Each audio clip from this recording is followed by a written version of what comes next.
زکوٰۃ نہ دینا فعل حرام، خمس ادا نہ کرنا فعل حرام، حج واجب ہو جائے تو پھر اس کے بعد حج نہ کرنا فعل حرام، امام نبی بلائے کہ آدمی بہانہ بنا کے گھر میں بیٹھ جائے کہ گھر میں کوئی بندہ نہیں ہے، عورتیں ہیں اور بچے ہیں، لہذا نگہبان کوئی نہیں ہے، یا میدان جنگ سے میں جان بچانے کے لیے امام کو اور نبی کو خطرے میں گرا ہوا چھوڑ کے اپنی جان بچانے کے لیے راہ فرار کرنا یہ فعل حرام ہے۔ اسی طرح مرد کا داڑھی منڈوانا یا 4 زیرو پھروانا مرد کے لیے آل محمد کے مذہب میں بالاتفاق فعل حرام ہے۔ عورت کا بن سنور کے نامحرموں کے مجمع عام میں آنا اور لوگوں کے ایمان پہ ڈاکہ ڈالنا فعل حرام ہے۔ کھرے میں کھوٹا ملانا یعنی دودھ میں پانی ملانا، اصلی گھی میں ڈالڈا ملا کے قسمیں جھوٹی کھا کے اصلی گھی بنا کے بازار میں بیچنا یہ فعل حرام۔ میں کیا عرض کروں، اسی طرح وعدہ کر کے مکر جانا فعل حرام، جھوٹ بولنا فعل حرام، امانت میں خیانت کرنا فعل حرام۔ اب بھی کوئی کہے گا کہ ہمیں پتہ نہیں ہے کہ واجبات کیا ہیں کہ محرمات کیا ہیں، صلوات پڑھو محمد و آل محمد پر، صلوات پڑھو محمد و آل محمد پر۔ یہی آپ کی چپ جو ہے وہ ذاکروں مولویوں کو بے ایمان بناتی ہے۔ اللہ اکبر، یا رسول اللہ، یا علی، اللہم صلی علی محمد وآل محمد۔ حلال و حرام کے مسئلے سن کر، اسلامی احکام سن کر اگر آپ خوش ہوتے نعرے لگاتے تو تمام پڑھنے والے یہی بیان فرماتے، لیکن وہ جانتے ہیں کہ اگر توحید کا بیان کیا جائے تو یہ خشک مضمون ہے، اگر قیامت کا مضمون پڑھا جائے تو یہ خشک مضمون ہے، نماز روزے کی بات کی جائے تو یبوست اور خشکی اور بڑھ جاتی ہے، واجبات کی ادا کرنے کی، محرمات سے دامن بچانے کی بات کی جائے تو پھر روغن بادام بھی ملا جائے تو خشکی تو ہے وہ تبدیل تری سے نہیں ہوتی، لہذا ہمارے لیے مضمون تر کیا ہے؟ مولا علی نے قلعہ خیبر یوں اکھاڑا کہ مرہب کو یوں لتاڑا کہ انتر کو یوں پچھاڑا، جب ہم سے چوہے کا بچہ بھی نہیں مرتا تو مولا علی کے قلعہ خیبر اکھاڑنے سے ہمیں کیا حاصل ہوگا؟ صلوات پڑھے محمد و آل محمد پر۔ بے شک جب لوگوں کے اماموں کا ذکر ہو ہمیں فخر ہے کہ ہمارے ائمہ جیسا امام کوئی نہیں اور ہمارے نبی جیسا 1,24,000 نبیوں میں نبی کوئی نہیں، ہمارے دین اسلام جیسا کائنات میں دین کوئی نہیں، ہماری کتاب قرآن جیسی کائنات میں کوئی آسمانی زمینی کتاب کوئی نہیں، لیکن دیکھنا تو یہ ہے کہ ہم کیا ہیں۔ جن کا نبی حسنین کا نانا ہو اور جن کا امام حیدر کرار ہو، جن کی کتاب قرآن مجید ہو اور جن کا مذہب آل محمد ہو، وہ آل محمد کی کشتی سوار ہونے کے دعوے دار ہوں، لیکن ہم میں الدنیا عیب دیکھے تو پھر ہمیں ڈوب کے مر جانا چاہیے کہ ہمارا دین کیسا ہے، ہمارا مذہب کیسا ہے، ہمارے پیشوا کیسے ہیں اور ہمارے رہبر و رہنما کیسے ہیں کہ ہم کیسے ہیں۔ صلوات پڑھو محمد و آل محمد پر۔ اللہم صلی علی کئی لوگوں کو دیکھا. آج میں آگے بڑھنے سے پہلے یہ واجبات و محرمات کی بات کو ذرا آگے بڑھانا چاہوں گا کہ واجبات ادا کر کے بڑے خوش ہوتے ہیں کہ ہم نے نماز بھی پڑھی ہے، روزہ بھی رکھا ہے، زکوٰۃ بھی دی ہے، خمس بھی ادا کر رہے ہیں، حج بھی کئی دفعہ کیا ہے، زیارات آل محمد کا شرف بھی حاصل کیا ہے. اس کے بعد چھٹی نہیں مل جاتی، محرمات سے دامن بھی بچانا پڑتا ہے. ایک دفعہ پیغمبر اکرم نے بھری ہوئی محفل میں فرمایا کہ مجھے بتاؤ مفلس کسے کہتے ہیں؟ مفلس کا ترجمہ ہے مسکین، غریب. لوگوں نے فوراً کہہ دیا جس کے پاس مکان نہ ہو، جس کے پاس پیسہ نہ ہو، جس کے پاس روٹی کھانے کو نہ ہو، جس کے پاس رہائش کا کوئی انتظام نہ ہو، اس کو مفلس کہتے ہیں. جناب نے فرمایا وہ غریب ضرور ہے پر حقیقی مفلس نہیں ہے. لوگوں نے مختلف جواب دیے. پیغمبر اکرم صلی اللہ علیہ وآلہ وسلم نے سارے جواب رد کر دیے. لوگوں نے عاجز آ کر ہاتھ جوڑ کر عرض کیا بارگاہ رسالت میں کہ آپ ہی فرمائیں کہ حقیقی مفلس کون ہوتا ہے.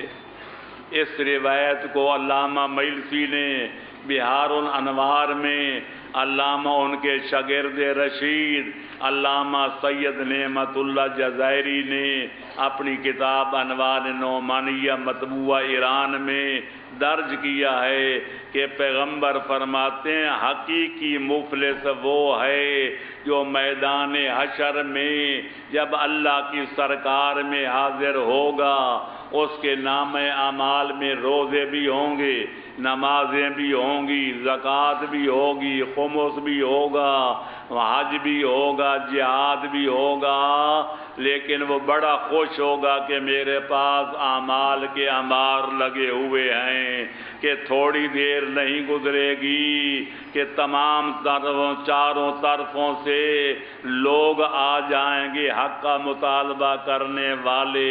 کوئی کہے گا یا اللہ اس نے مجھے بلا وجہ گالیاں دی تھیں، کوئی کہے گا یا اللہ اس نے بلا سبب مجھے تھپڑ مارا تھا، کوئی کہے گا یا اللہ اس نے میری عزت پر حملہ کیا تھا، کوئی کہے گا یا اللہ اس نے میرا ناحق خون بہایا تھا، کوئی کہے گا یا اللہ مجھے اس نے لوگوں کے درمیان میں عزت مند آدمی تھا مجھے ذلیل و خوار فرمایا تھا. اللہ اس کی نیکیاں ان شکایت کرنے والوں کو دینا شروع کر دے گا. کسی کو نمازیں دے گا، کسی کو روزے دے گا، کسی کو حج کا ثواب دے گا.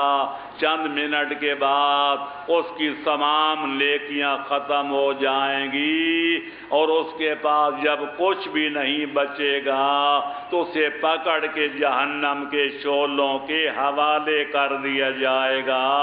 اس کو کہتے ہیں حقیقی مفلس.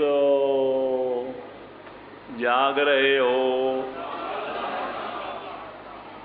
کیونکہ میں قیامت والے مضمون پرسوں کی تقریر میں عرض کر چکا ہوں کہ حقوق الناس کا معاملہ بڑا سخت ہے. اللہ اپنے حق معاف بھی کر سکتا ہے، نبی و امام شفاعت کر کے حق معاف بھی کرا سکتے ہیں، خالق اکبر مختصر سی سزا دے کے معافی بھی دے سکتا ہے. لیکن جہاں تک لوگوں کے حقوق کا تعلق ہے، من یعمل مثقال ذرۃ خیرا یرہ ومن یعمل مثقال ذرۃ شرا یرہ. جب تک حقوق والے صاحبان حق خود معاف نہیں کریں گے، نہ خالق کائنات معاف کرے گا، نہ محمد و آل محمد معاف کریں گے. کیونکہ لوگوں کے حقوق کا معاملہ اتنا سخت ہے کہ یا ادا کیا جائے یا معاف کرایا جائے یا پھر سزا کے لیے آدمی کو تیار رہنا چاہیے. چوتھا کوئی راستہ نہیں ہے. صلوات پڑھو محمد و آل محمد پر۔ آپ میرے عزیزوں اب دوستوں اور بزرگوں ذرا آگے بڑھیں۔ تیسرا جزو اسلام ہے حسن معاملات، کہ لوگوں کے ساتھ تعلقات رکھے جائیں تو اچھے، لوگوں کے ساتھ میل و ملاپ رکھا جائے تو آسان طریقے پر لوگوں کی خوشی میں شامل ہوا جائے، لوگوں کے غم میں برابر کی شرکت کی جائے۔ اس سے آدمی کی آدمیت کا راز کھلتا ہے، انسان کی انسانیت واضح ہوتی ہے۔ ایک عدالت نے کسی آدمی سے گواہ مانگے کہ تم اپنی نیکی اور اپنی شرافت کے گواہ پیش کرو۔ اس نے 2 بندے پیش کیے۔ عدالت نے پوچھا تم نے کبھی اس کے ساتھ کوئی معاملہ کیا ہے لین دین کا؟ انہوں نے کہا جی نہیں۔ اور پھر عدالت نے پوچھا تم نے کبھی اس کے ساتھ کوئی سفر کیا ہے؟ انہوں نے کہا جی نہیں۔ عدالت نے کہا معلوم ہوتا ہے تم نے اس کو مسجد میں اٹھتے بیٹھتے رکوع سجود کرتے دیکھا ہے۔ گواہوں نے کہا یہ بات تو صحیح ہے ہی ہے کہ ہم نے اس کو نماز پڑھتے جماعت کے ساتھ پڑھتے دیکھا، اگلی صف میں کھڑا ہوا دیکھا، تو ہم نے گواہی دے دی کہ یہ بڑا شریف آدمی ہے۔ عدالت نے ان کی شہادت، ان کی گواہی رد کر دی۔ فرمایا جب تک کوئی آدمی کسی کے ساتھ معاملہ نہ کرے، جب تک کوئی کسی کے ساتھ سفر نہ کرے، آدمی کی آدمیت اور آدمی انسان کی انسانیت کا جوہر کھلتا ہی نہیں ہے۔ اس لیے پنجابی میں کہتے ہیں کہ آدمی کی آدمیت کا پتہ چلتا ہے یا راہ پیاں یا واہ پیاں، کہ آدمی راستے میں اکٹھا ہو، سفر زیارت پہ جائے یا سفر حج پہ جائے، جو پہلے میل و محبت تھی اگر واپسی پر بھی وہی ہے تو پھر گواہی دے دو کہ وہ مومن ہے، وہ سچا انسان ہے، وہ آدمی صحیح معنوں میں آدمی ہے۔ لیکن جب جائیں تو محبت کی پینگیں لڑاتے ہوئے، جب واپس آئیں تو نہ سلام و نہ کلام۔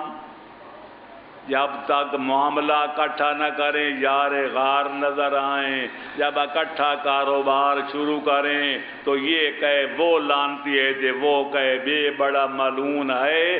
آدمی کی آدمیت کا پتہ یا راہ پیاں پتہ چلتا ہے یا واہ پیاں پتہ چلتا ہے۔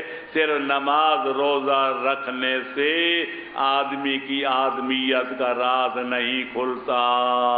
صلوات پڑھو محمد و آل محمد پر۔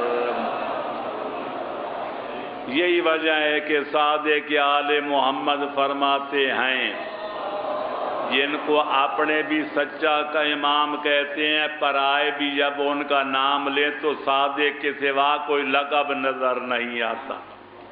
اقلیم امامت کا چھٹا تاجدار، آل پیغمبر اکرم کی مسند کا چھٹا وارث، اقلیمی امامت کا سچا چھٹا تاجدار، فرماتے ہیں جب کسی آدمی کی آدمیت دیکھنا چاہو، کسی انسان کی انسانیت کو جائزہ لینا چاہو تو لا تنظروا الی طول رکوع الرجل و سجودہ، یہ نہ دیکھو کہ رکوع کتنے لمبے کرتا ہے تے سجدے میں کتنے گھنٹے تک پڑا رہتا ہے، بل انظروا الی صدق حدیثہ و اداء امانتہ و وفاء عہدہ۔ اگر آدمی کی آدمیت دیکھنا چاہو، اس کی مدح و ثنا کرنا چاہو، اس کی انسانیت کا قصیدہ پڑھنا چاہو تو یہ دیکھو یا بولتا ہے تو سچ بولتا ہے یا جھوٹ بولتا ہے، جب وعدہ کرے تو وعدے کی وفا کرتا ہے یا مکر جاتا ہے، جب کوئی امانت رکھ جائے تو امانت کو ادا کرتا ہے یا مال موذی بدست غازی کہہ کر اس کو چٹ کر جاتا ہے۔ اللہ اکبر۔ یا رسول اللہ یا علی اللہم صلی علی محمد وآل محمد۔ پیغمبر اکرم آل محمد علیہ السلام فرماتے ہیں کہ 3 ایسی خصلتیں ہیں، اگر کسی بندے میں تینوں عادتیں بری پائی جائیں تو گواہی دے دو کہ وہ پکا منافق ہے، اور جس میں ایک بری خصلت پائی جائے ان 3 خصلتوں میں سے اس کو پلے باندھ لینا چاہیے کہ اس کے اندر منافقت والی ایک صفت موجود ہے، اور منافقت سے اگر اپنے آپ کو پاک کرنا چاہتا ہے تو تینوں صفات رذیلہ سے اپنے دامن کو پاک کرنا پڑے گا۔ یا رسول اللہ یا امیر المومنین، وہ 3 بری صفتیں منافقت والی صفتیں کیا ہیں؟ فرمایا جب آدمی بولے تو جھوٹ بولے، جب کوئی وعدہ کرے تو وعدہ کر کے مکر جائے، جب کوئی امانت رکھ جائے تو امانت میں خیانت کرتا ہوا نظر آئے، جس میں یہ تینوں بری صفتیں پائی جائیں وہ پکا منافق ہے۔ جو بولے تو جھوٹ بولے لیکن امانت میں خیانت بھی نہ کرے اور وعدہ خلافی بھی نہ کرے، جھوٹ بولنا اس کے لیے منافقت کی ایک علامت موجود ہے۔ یہ اسی طرح جھوٹ نہیں بولتا، وعدہ کر کے مکر جاتا ہے، اس میں بھی ایک علامت موجود ہے۔ یا جھوٹ بھی نہیں بولتا، وعدہ خلافی بھی نہیں کرتا لیکن امانت کو خرد برد کر جاتا ہے، اس کو بھی پلے باندھنا چاہیے کہ اس کے اندر ایک منافقت والی عادت موجود ہے، اس کا دامن منافقت سے پاک سمجھا جائے گا۔ جب بولے تو سچ بولے خواہ اس کا نقصان بھی ہوتا ہو، وعدہ کرے تو وعدہ کرنے سے پہلے 100 مرتبہ سوچ لے کہ وعدہ نبھا سکوں گا کہ نہیں۔ جب تک آدمی وعدہ نہ کرے اس وقت تک آدمی آزاد ہوتا ہے، جب وعدہ کر لے آزادی ختم ہو جاتی ہے، غلامی کا پٹا گردن میں پڑ جاتا ہے۔ اللہ اکبر، یا رسول اللہ یا علی اللہم صلی علی محمد وآل محمد وعجل فرجہم۔ لہذا اوفوا بالعہد ان العہد کان مسئولا۔ خالق کائنات قرآن میں اپنے بندوں کو حکم دیتا ہے کہ جب وعدہ کرو تو وعدے کی وفا کیا کرو، کیونکہ قیامت والے دن جہاں اور حساب و کتاب ہوگا تو وعدے کے بارے میں بھی بات پرس کی جائے گی کہ تم نے جس بندے کے ساتھ وعدہ کیا تھا وعدے کی وفا کی تھی یا نہیں۔ تو لہذا آدمی کو چاہیے، معصوم فرماتے ہیں 3 کام ایسے ہیں جس میں مومن و بے ایمان کے درمیان، کافر و مسلمان کے درمیان فرق نہیں کرنا چاہیے۔ جب بولو تو سچ بولو، تمہارا سننے والا کافر ہو یا مسلمان، مومن ہو یا بے ایمان، اس سامع کے کفر و اسلام کو نہ دیکھو، تم یہ دیکھو تمہارے اسلام کا تقاضا کیا ہے، تمہارے ایمان کا تقاضا کیا ہے، تم وہ صادقین کے ماننے والے۔ ہم فخر سے کہتے ہیں کہ اللہ فرماتا ہے یا ایھا الذین آمنوا اتقوا اللہ وکونوا مع الصادقین، اے ایمان والو اللہ سے ڈرو، تقوی الہی اختیار کرو اور سچوں کے ساتھ ہو جاؤ۔ جب سچوں کا ذکر ہوتا ہے ہم سر بلند کر کے سینہ تان کے کائنات کی آنکھوں میں آنکھیں ڈال کے کہتے ہیں کہ آج سب پیغمبر اکرم سے لے کر مہد وادی دوران تک یہ 14 کے 14 سچے ہیں، 55 پاک بھی سچے ہیں، 12 امام بھی سچے ہیں، 14 معصوم بھی سچے ہیں، تو سچوں کے ماننے والوں کو جھوٹ بولنا زیب نہیں دیتا۔ پر اللہم صلی علی محمد وآل محمد۔ جب کسی سے وعدہ کرو یہ نہ دیکھو مومن سے کیا یا بے ایمان سے، کافر سے وعدہ کیا یا کسی مسلمان سے، وعدے کی وفا کرو، کیونکہ ہمارے اپنے ایمان کو دیکھو، اپنے اسلام کو دیکھو، اپنی شان کو دیکھو، اپنے مقام کو دیکھو، جس سے وعدہ کیا اس کے دین و مذہب کو نہ دیکھو۔ اور جب کوئی امانت رکھ جائے تو امین کو اپنی آپ دیانت کو دیکھو، اپنی امانت کو دیکھو، اپنے مذہب کو دیکھو، اپنے پیشواؤں کی صداقت اور امانت کو دیکھو، اس کو نہ دیکھو کہ امانت رکھنے والا کافر یا مسلمان۔ ہماری وسائل الشیعہ 20 جلدوں میں ہے، مستند کتاب ہے آل محمد کے احادیث کا ذخیرہ، اس میں حضرت امام زین العابدین فرماتے ہیں اگر میرے عظیم بابے کا قاتل شمر ابن ذی الجوشن ملعون میرے پاس وہ کند خنجر بطور امانت رکھ جائے کہ جس کے ساتھ اس نے میرے والد ماجد کو ذبح کیا تھا، تو میں امانت رکھوں گا نہیں، اور اگر رکھوں گا تو صحیح معنوں میں واپس کروں گا، کیونکہ امانت میں خیانت کرنا آل محمد کا وطیرہ نہیں۔ حد ہو گئی، جب خنجر قاتل بھی واپس کیا جا رہا ہے تو کائنات میں اس سے بڑھ کر بدتر کون ہوگا، اس سے کافر تر کون ہوگا، اس سے بے ایمان تر کون ہوگا۔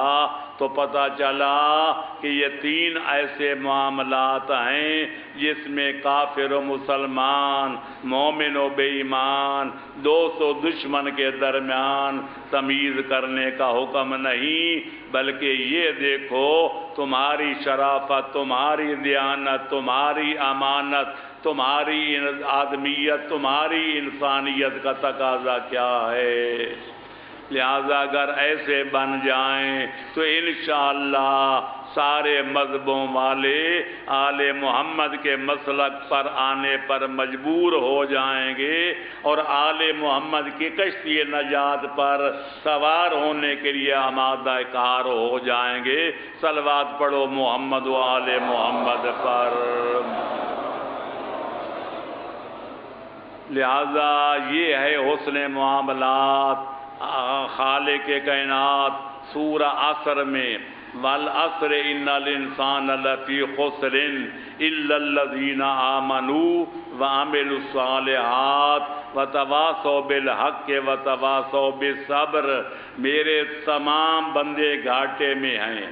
اللہ قسم کھا کے فرماتا ہے مجھے قسم ہے زمانے کی کہ سب کے سب لوگ گھاٹے میں ہیں سوائے ان لوگوں کے کہ جن کے اندر 4 صفات جلیلہ اور جمیلہ پائی جائیں۔ پہلی صفت کیا ہے؟ ایمان۔ مومن گھاٹے سے محفوظ ہے، جیب میں آنا نہ ہو، روٹی کا ٹکڑا نہ ہو، مکان کی جھونپڑی نہ ہو، نہ رہائش کا سامان، نہ زیبائش کا سامان، نہ آرائش کا سامان، لیکن اگر مومن ہے تو گھاٹے سے بچا ہوا ہے۔ ایمان کے برابر کائنات میں کوئی دولت نہیں ہے، ہفت کلیم کا مالک ہے، پر نعمت ایمان سے خالی ہے، وہ گھاٹے میں ہے، اس کو فائدہ نہیں ہے۔ دوسری صفت وعمل الصالحات، جو ایمان کے مطابق نیک کام بھی کرتے ہیں۔ اندر ایمان کہ باہر نیک کام، نیکوکار، تہجد گزار، روزہ دار، شب زندہ بار، سچ بولنے والے، امانت کو ادا کرنے والے، اپنے وعدوں کو نبھانے والے گھاٹے سے محفوظ ہیں۔ یہ دو صفتیں ہیں اللہ کے حقوق کے بارے میں۔ آگے فرماتے وَتَوَاصَوْا بِالْحَقِّ، گھاٹے سے بچنا ہے تو لوگوں کے ساتھ ہمدردی کرنا پڑے گی۔ آپ ہیں ہدایت پر، لوگ ہیں گمراہ، آپ کہہ دیں میاں ان گمراہ ہیں تو جائیں جہنم میں، میرا کیا نقصان ہے؟ نہیں، جس کو حق سمجھو اس کو لوگوں تک پہنچاؤ۔ اگر توحید پروردگار حق ہے تو منکرین توحید کو توحید کا قائل بناؤ۔ اگر پیغمبر اکرم کی رسالت برحق ہے تو پیغمبر کے منکروں کو پیغمبر اسلام کا کلمہ پڑھاؤ۔ اگر حیدر کرار کی امامت حق ہے تو پھر منکرین ولایت علی کو علی کے دروازے پہ جھکاؤ، ان کو ولایت حیدر کرار کا کلمہ پڑھاؤ۔ نماز برحق ہے تو لوگوں کو تلقین کرو کہ نمازی بن جائیں۔ روزہ رکھنا حق ہے تو لوگوں سے روزہ رکھواؤ۔ سچ بولنا حق ہے تو لوگوں کو سچ بولنے کی رغبت دلاؤ۔ یہ ہمدردی خلائق تیسری صفت ہے گھاٹے سے بچنے کے لیے۔ وَتَوَاصَوْا بِالصَّبْرِ، اور چوتھی صفت جو گھاٹے سے بچنا ہے تو لوگوں کو صبر کی نصیحت کرو۔ کسی کا بیٹا مر جائے، کسی کی بیوی مر جائے، کسی بیوی کا شوہر مر جائے، کسی کا دوست مر جائے تو تم بغلے نہ بجاؤ کہ فلانا مر گیا، میرا کیا نقصان ہے۔ ماتم داروں کے پاس جاؤ، ان کو تعزیت پیش کرو، ان کے غم میں برابر کے شریک بنو، کیونکہ درد دل کے واسطے پیدا کیا انسان کو، ورنہ طاعت کے لیے کچھ کم نہ تھے کروبیاں۔ جس آدمی کو آدمیوں کا درد کے احساس نہیں ہے، جو لوگوں کے دکھ سکھ میں شامل ہونے کا ارادہ نہیں رکھتا، سمجھ لو اس کے پہلو میں دل نہیں پتھر کا ٹکڑا ہے، وہ انسان کہلانے کا حقدار نہیں بلکہ صحیح معنوں میں وہ جلاد ہے۔ صلوات پڑھو محمد و آل محمد پر۔ لہذا انسانی تعلقات دشمن بھی کہے ہے تو دشمن پر بات کا پکا ہے، دشمن بھی گواہی دیں کہ ہے تو فلانا ہمارا دشمن پر بات کا سچا ہے، وہ دشمن بھی گواہی دیں الفضل ما شہدت بہ الاعداء کہ ہے تو ہمارا دشمن پر وعدہ کر لے تو پتھر کی طرح ڈٹ جاتا ہے۔ فلانا آدمی جو قول و قرار کر لے جب تک جسم میں جان ہے انکار نہیں کرتا، اس کا نام ہے فضیلت کہ دشمن بھی گواہی دینے پر مجبور ہو جائے۔ یہی وجہ ہے کہ ہم فخر کے ساتھ بیان کرتے ہیں کہ 1400 سال گزر گئے، 15ویں صدی کا 36واں سال شروع ہو چکا ہے، اور آج تک دنیا کے پاس حکومتیں رہیں، دولتیں رہیں، قدرت رہی، طاقت رہی، اسلحہ جنگ رہا۔ آل محمد کے فضائل کو مٹانے کے لیے، ان کے رذائل کو بیان کرنے کے لیے لوگوں کے قلم خریدے گئے، خطیبوں کی زبانیں خریدی گئیں، جائیدادیں ان کے لیے وقف کی گئی، آل محمد کے ماننے والوں کے لیے زمین کا قافیہ تنگ کیا گیا، لیکن 1400 سال گزر گئے۔ ابن بالحدید معتزلی نے نہج البلاغہ کی شرح میں 7ویں صدی میں جو بغداد میں بیٹھ کر معتصم عباسی کے دور میں بیٹھ کر جو شرح لکھی تھی، اس کے مقدمے میں حیدر کرال کے حالات پر جب تبصرہ کرتا ہے، سنی عالم ہے، تو کہتے اس کے فکرے میں آپ کو سنا دیتا ہوں. کہتے یا علی ما اقول فیک، یا علی مجھے آپ ہی بتائیں کہ میں آپ کے بارے میں کہوں تو کیا کہوں، لکھوں تو کیا لکھوں. کیوں مولانا صاحب کیا پریشانی ہے؟ کہتا ہے کاتم اعداؤ کا و اولیاؤ کا الفضائل. 7 صدیاں گزر گئیں، تیرے دوست دشمن نے تیرے فضائل کو بیان نہ کیا. دشمن اپنی دشمنی کی وجہ سے چھپاتے رہے، پردہ پاتے رہے، اور آپ کے مدح کرنے والوں کو قتل کرتے رہے، اور آپ کے مدح شدت خوف و ہراس کی وجہ سے تیرے فضائل بکما حق کو بیان نہ کر سکے. نہ دوستوں نے کیے نہ دشمنوں نے کیے. دوست خاموش رہے، دشمن چھپاتے رہے، پردہ پاتے رہے، لیکن تعجب اس بات پر ہے کہ مالا تل شرقین غرباً و شرقا، جدھر نگاہ اٹھا کر دیکھتا ہوں مشرق ہو یا مغرب، جنوب ہو یا شمال، ساری کائنات تیرے فضائل سے گونجتی ہوئی نظر آتی ہے. اللہ اکبر، یا رسول اللہ، یا علی. اللہم صلی علی محمد وآل محمد. ملات الخافقین شرقاً و غربا، جدھر نگاہ اٹھاتا ہوں مشرق ہو یا مغرب، جنوب ہو یا شمال، پوری کائنات تیرے فضائل سے چھلتی ہوئی گونجتی ہوئی نظر آتی ہے. یہ حیدر قرار کا معجزہ نہیں تو اور کیا ہے. دشمن ایڑی چوٹی کا زور لگا لگا کے خود حرف غلط کی طرح دنیا کے سستی سے، دنیا کے صفحے سے حرف غلط کی طرح مٹ گئے، لیکن نہ میری کی عظمت گھٹ سکی، نہ حسین کا نام مٹ سکا، نہ حسین کا کام مٹ سکا، نہ حسین کی شان مٹ سکی، نہ ان کی امامت گھٹ سکی. ہم زندہ باد کے نعرے لگاتے ہیں تو جوش محبت میں آ کر، ورنہ حسین اس وقت سے زندہ باد ہیں جب سے وہ شہید ہوئے ہیں، اور قیامت تک زندہ باد رہیں گے. یزید کو مرد آباد کہیں یا نہ کہیں، یزید مرد آباد ہے.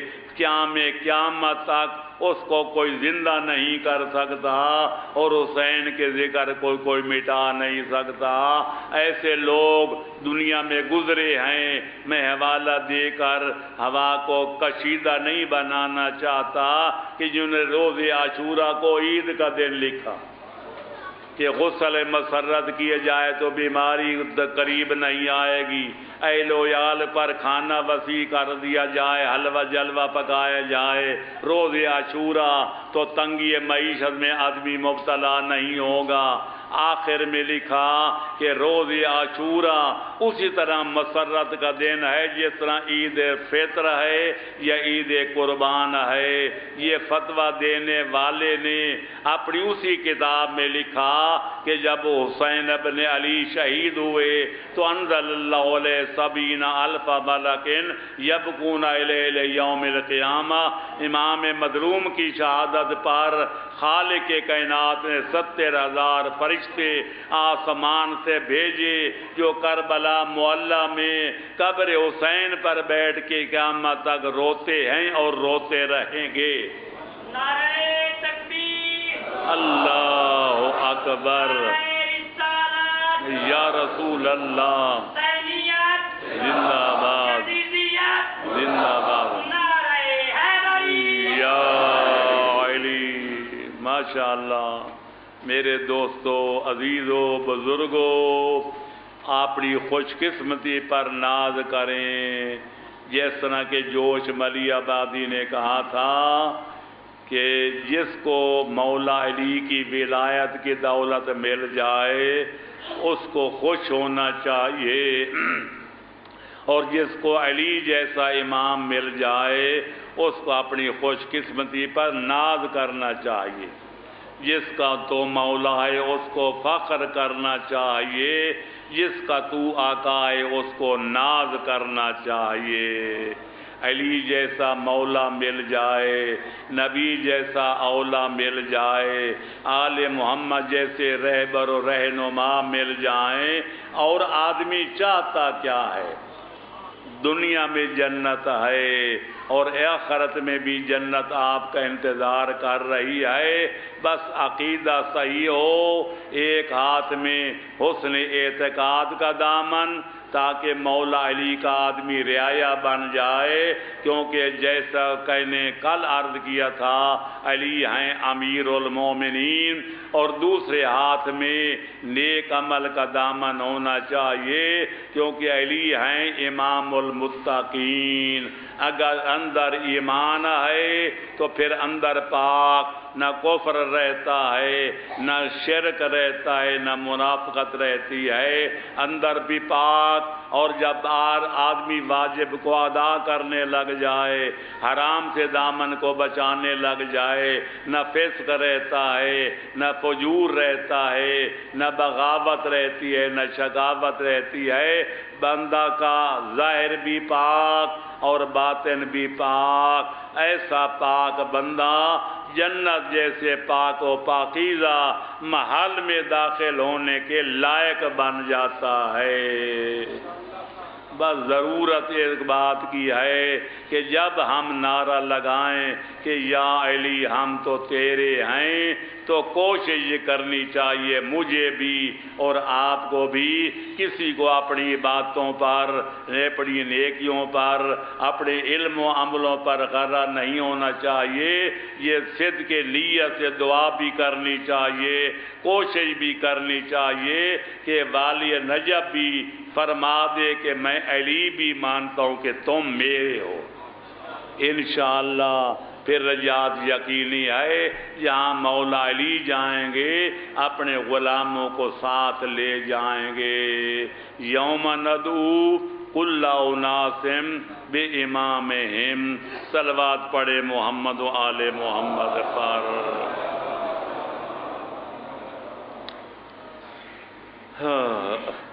میں شہادتیں پڑھ رہا تھا، جتنے شہید کربلا میں ہوئے،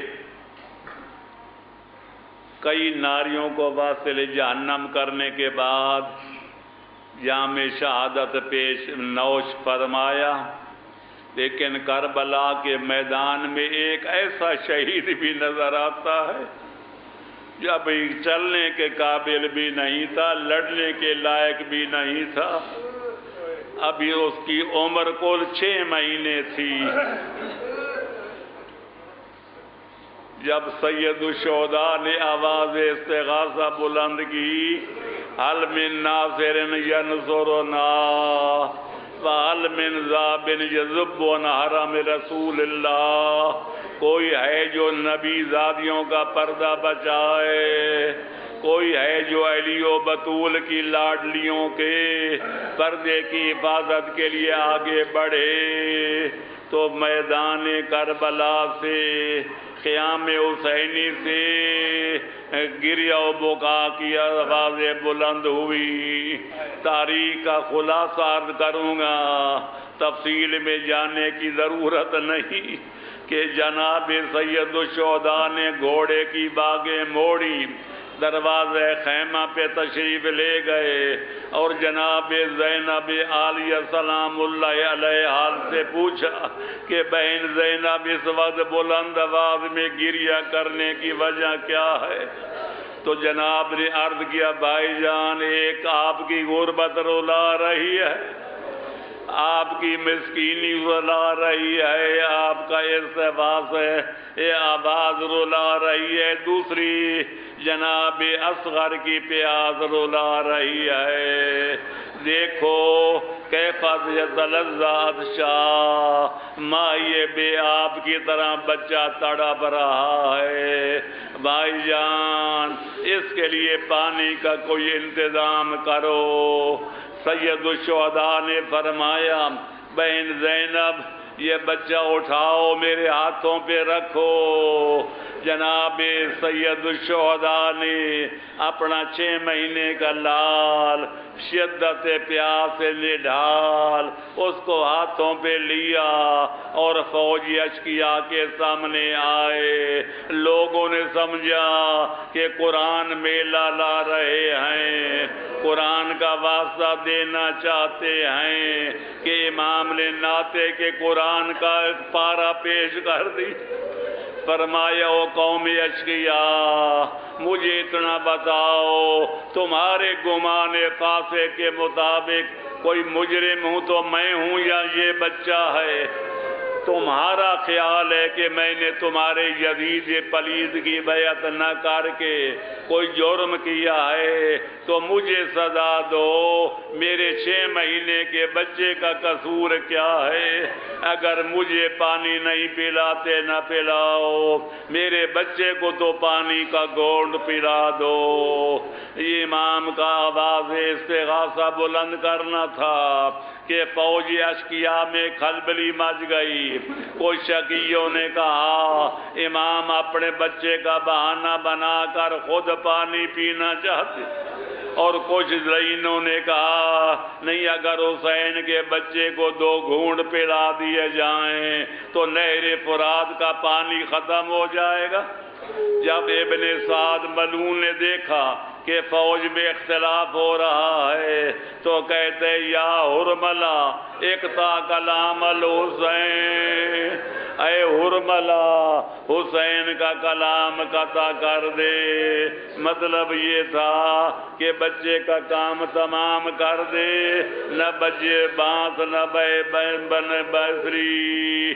چنانچہ ملعون نے 3 نوکوں والا تیر چلہ کمان پہ چڑھایا۔ اب 3 نوکوں والا تیر کو جا، 6 مہینے کے لال کا گلا کو جا۔ ظالم نے جب تیر مارا تو تیر فراٹے لیتا ہوا آیا، شائیں شائیں کرتا ہوا آیا، شہزادوں کے ایک نازک کان میں پیوست ہو گیا اور دوسرے کان سے پار ہو گیا۔ فَانْقَلَبَ الصَّبِيُّ عَلَىٰ يَدَيِ الْإِمَامِ، تیر کا لگنا تھا کہ امام کا 6 مہینے کا پھول کملا گیا، دم توڑ گیا، خون کا فوارہ نکلا۔ امام نے نیچے جلو دھرا، جب لبریز ہو گیا تو آسمان کی طرف وہ بے جرم و بے خطا کا خون اچھال دیا۔ روایت کے لفظ لم تسقط منہ قطرۃ واحدہ، پتہ نہیں آسمان کے کسی تبرک سمجھ کے لے گئے یا آسمان والی مخلوق اٹھا کے لے گئی، اس خون ناح کا کوئی قطرہ زمین پہ نہیں گرا۔ اس کے بعد جب شہزادے نے دم توڑ دیا، امام نے گھوڑے کی زین چھوڑی، فرش زمین پہ آئے اور اپنے 6 مہینے کے کملائے ہوئے پھول کو زمین کربلا پہ رکھا اور اس غربت کے ساتھ نماز جنازہ پڑھی کہ کوئی مقتدی اقتدا کرنے والا نہیں تھا۔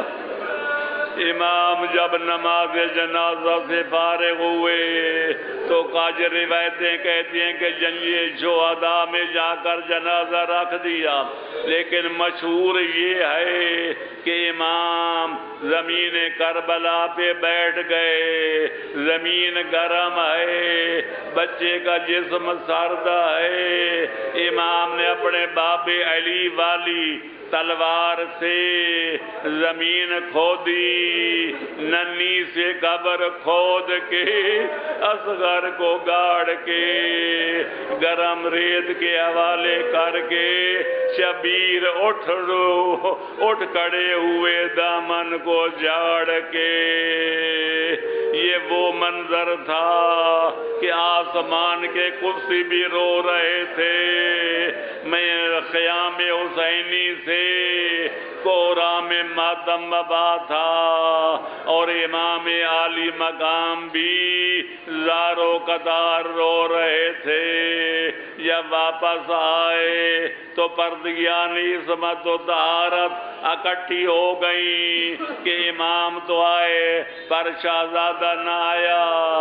امام نے جب خبر دی کہ ذالینوں نے ملونوں نے 6 مہینے کے لال کو ذبح کر دیا اور میں ابھی گرم ریت میں دفن کر کے واپس آ رہا ہوں، تو وہاں وہ ماتم بپا ہوا، وہ گریہ و بکا کی آوازیں بلند ہوئیں. معلوم ہوتا تھا قیامت کا زلزلہ آ گیا ہے اور قیامت کبریٰ قائم ہو رہی ہے. الا لعنت اللہ علی القوم الظالمین وسیعلم الذین ظلموا ای منقلب ینقلبون وآخر دعوانا ان الحمد للہ رب العالمین. اللہم صلی علی محمد وعلی